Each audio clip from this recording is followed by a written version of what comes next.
Sahabat setia Gowor yang dikasih Tuhan, Shalom, happy weekend untuk kita. Hari ini adalah Sabtu 2 November 2024, Sabtu pertama di bulan November yang diinisiasi gereja sebagai Sabtu para imam.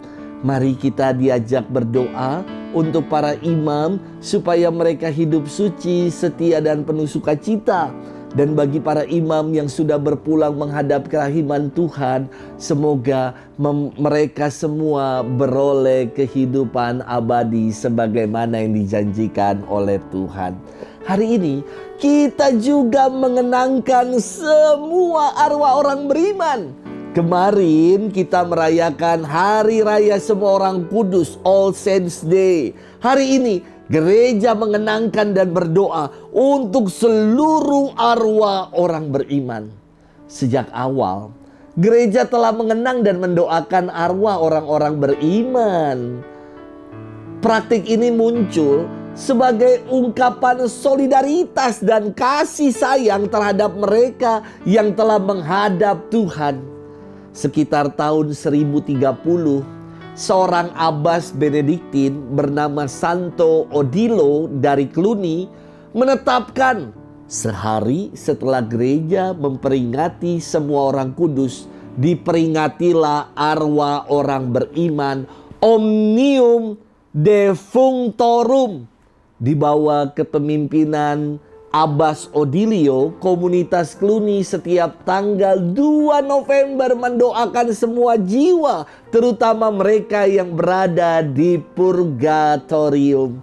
Gereja melestarikan tradisi ini hingga kini berdasarkan teologi gereja yang berziarah, yakni kehidupan yang kita jalani sekarang. Yang kedua adalah gereja yang disucikan, yakni kehidupan arwah orang beriman di purgatorium. Dan gereja yang jaya, gereja yang telah mengalami kemuliaan, yakni kehidupan para kudus di surga. Dan ketiganya saling berkait. Gereja yang sedang berziarah ini mendoakan gereja yang ada di purgatorium hingga mereka boleh mengalami gereja yang jaya di dalam kemuliaan surga dan menjadi pendoa bagi gereja yang berziarah di dunia ini. Istimewa sekali ajaran gereja Katolik. Hari ini kita akan bersama-sama merenungkan firman Tuhan yang diambil dari Injil Yohanes 6 ayat 37 sampai dengan 40. Mari kita siapkan hati kita.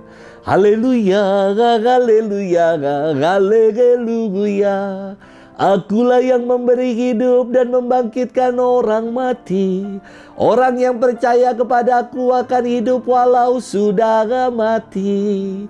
Haleluya, haleluya, haleluya. Tuhan bersamamu dan bersama rohmu. Inilah Injil suci menurut Yohanes. Dimuliakanlah Tuhan.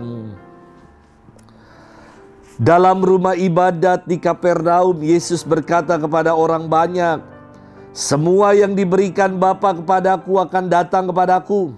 Dan siapa saja yang datang kepadaku, ia tidak akan aku buang. Sebab aku telah turun dari surga, bukan untuk melakukan kehendakku, melainkan untuk melakukan kehendak Dia yang mengutus aku. Inilah kehendak Dia yang telah mengutus aku, yaitu supaya dari semua yang telah diberikannya kepada aku jangan ada yang hilang, tetapi supaya aku bangkitkan pada akhir zaman. Sebab inilah kehendak Bapa-Ku, yaitu supaya setiap orang yang melihat Putra dan yang percaya kepadanya memperoleh hidup yang kekal, dan supaya aku membangkitkannya pada akhir zaman." Demikianlah sabda Tuhan. Terpujilah Kristus. Sahabat setia Gowor yang dikasihi Tuhan, Shalom. Saya pernah mendengar sebuah ceramah, sebuah khotbah yang mengatakan begini. Ada seorang yang jadi mualaf dari Kristen pindah beragama Muslim dan ia berceramah mengatakan demikian. Apakah anak presiden itu presiden? Bukan. Orang menjawab, ya tentu bukan. Anak presiden bukan jadi presiden. Apakah anak gubernur itu adalah seorang gubernur? Bukan. Apakah anak menteri itu menteri? Bukan. Kalau gitu, apakah anak Allah itu Allah? Bukan. Mereka bilang. Sahabat setia Gower yang dikasih Tuhan, saya hanya bermenung demikian ya. Kalau hari ini syarat sekali bacaan hari ini dengan pernyataan antara bapa dan anak, anak dan bapa, mungkin saya ingin mengajak bermenung demikian. Apakah anak burung? Tentu burung. Apakah anak monyet itu monyet? Ya tentu monyet. Apakah anak sapi itu sapi? Tentu sapi. Apakah anak manusia itu juga manusia? Tentu manusia. Dan apakah anak Allah itu Allah? Pasti Allah. Itulah iman kita. Sahabat setia Gower yang dikasih Tuhan. Dalam hukum kanonik kanon 992, gereja mengajarkan perihal indulgensi yang menjadi harta kekayaan gereja yang diwariskan oleh Yesus yang wafat di kayu salib. Harta kekayaan yang bernama indulgensi ini adalah penghapusan atas hukuman atau denda dosa sementara. Ingat, dari dosa-dosa yang sudah diakui dalam sakramen tobat ya. Jadi penghapusan denda, penghapusan hukuman ini hanya bagi dosa-dosa yang sudah diakui dalam sakramen tobat. Dan hukuman yang sifatnya ini dosa-dosa temporal, dosa-dosa ringan, dan bukan dosa berat yang menghapus hubungan kita dengan Allah. Apa sih yang termaksud dengan dosa berat dalam gereja Katolik? Contoh yang termasuk dosa berat dalam gereja Katolik: melakukan aborsi, pembunuhan. Ini adalah dosa berat dalam gereja Katolik. Sahabat setia Gower yang dikasih Tuhan, indulgensi diperuntukkan bagi diri sendiri ataupun bisa dimohonkan bagi orang beriman yang sudah meninggal. Orang beriman yang sudah meninggal, bukan orang yang masih hidup kita memohonkan indulgensi baginya. Tidak. Indulgensi hanya diperuntukkan bagi diri sendiri ataupun bagi orang beriman yang telah meninggal. Loh, kita kan udah menerima sakramen tobat, Romo. Kan dosanya sudah diampuni. Kenapa masih ada indulgensi segala? Karena dosa itu punya dua akibat, saudara-saudari. Yang pertama adalah kesalahan atau dosa itu sendiri. Yang kedua, akibat dari dosa adalah hukuman atau denda. Perumpamaannya begini supaya gampang dan tidak bingung. Dosa itu seperti paku yang ditancapkan pada balok kayu. Saat kita menerima sakramen tobat, Tuhan memang mengampuni dosa kita. Ibaratnya Tuhan cabut tuh paku-paku dari potongan kayu tersebut.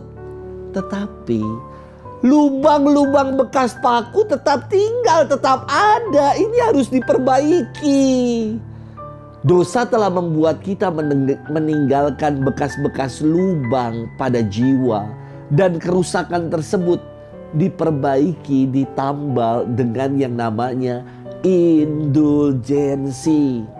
Dan hari ini gereja mengajarkan ketika kita berdoa di hari arwah orang beriman, mereka yang kita doakan, yang kita mohonkan indulgensinya pada Tuhan, mereka yang ada di api penyucian ini akan memperoleh indulgensi penuh. Maka dahsyat sekali kalau gereja Katolik mengajarkan hal ini, mendoakan arwah-arwah orang beriman, mereka yang kita cintai yang telah menghadap kerahiman Tuhan.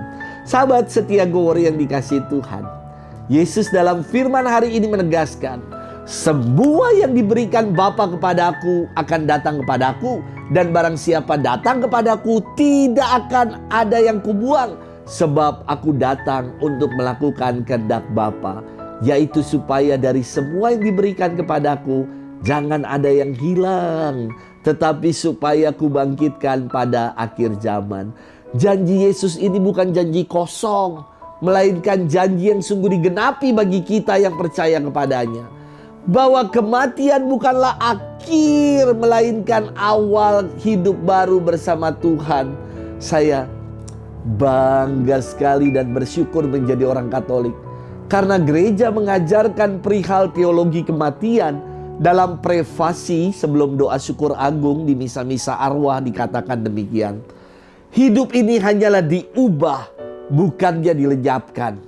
Bahwa suatu kediaman abadi telah disiapkan olehnya saat pengembaraan di dunia ini berakhir.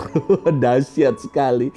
Sahabat setia Gowur yang dikasihi Tuhan, praktek mendoakan arwah dalam gereja Katolik tetap lestari. Sebab kita mengimani kelak ada persekutuan para kudus. Bersama dengan semua orang yang kita kasihi, kita akan dipersatukan dalam kerajaan surga. Segalanya tidak ada yang dibuang, karena Tuhan sungguh sayang. Kita dikasihi dan dicintainya. Maka mari kita pun memohon anugerah indulgensi hari ini bagi kita sendiri yang masih berziarah di dunia ini.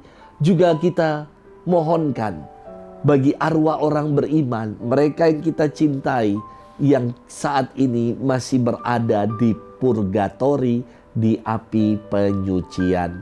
Selamat bermenung dan happy weekend untuk kita. Tuhan memberkati kita selalu dalam nama Bapa dan Putra dan Roh Kudus. Amin.